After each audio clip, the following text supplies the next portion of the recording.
see me in that? Mhm. Okay, cool. What if I were to tell you that there's a condition that affects more than 1/3 of America's youth? Your first thoughts would probably be that's an astronomical number, and you'd be correct to think that because there are very few conditions that affect that many people. What is condition, you might ask? Well, it's obesity. And yes, that number may seem very high, and it may come to surprise you that this condition is affecting so many of our youth. But something needs to be done about it immediately. So what is obesity first?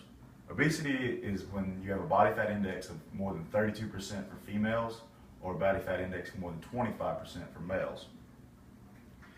Almost 30% of adolescents in America are obese, according to the CDC, this has been on a huge incline since 1980. In 1980, only 7% of children aged 6 to 11 were obese. And in 2012, 18% of children were obese. That is a 170% increase in 32 years.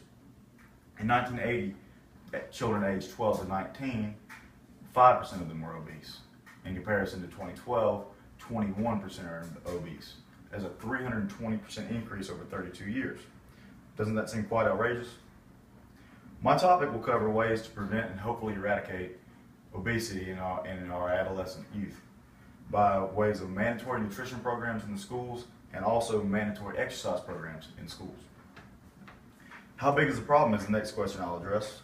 Well, if we continued at this rate of increase, which we witnessed from 1980 to 1932, over the next 32 years, children aged 6 to 11 at 170% increase, would it be 48% of children 6 to 11 would be obese. And with children aged 12 to 19, at the increase of 320%, 84% of those children would be obese by 2046. That is an outstanding number. I mean, just let that number sink in. That's crazy. 84% of children would be obese. Now, it's pretty crazy to think that everyone in America is impacted by this condition, but we as Americans paid $100 billion to help fund healthcare, subsidize healthcare for children that are obese just last year. And that doesn't account for the children that have grown past the age of 19 and now are adults getting healthcare subsidized by the government. And this number, which is so staggering, 100 billion, doesn't even have indications of slowing down because we're still increasing our rate of obesity in adolescents.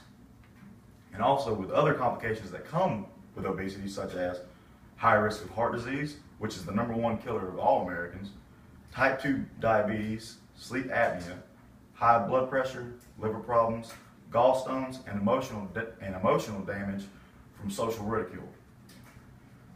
This should concern all of us as Americans, not only because we're losing a large amount of money annually, but we are also losing a lot of fellow Americans. 300,000 citizens died last year due to obesity and other complications that come with obesity. And this number will continue to rise, and we'll continue to lose many good Americans and many good American children.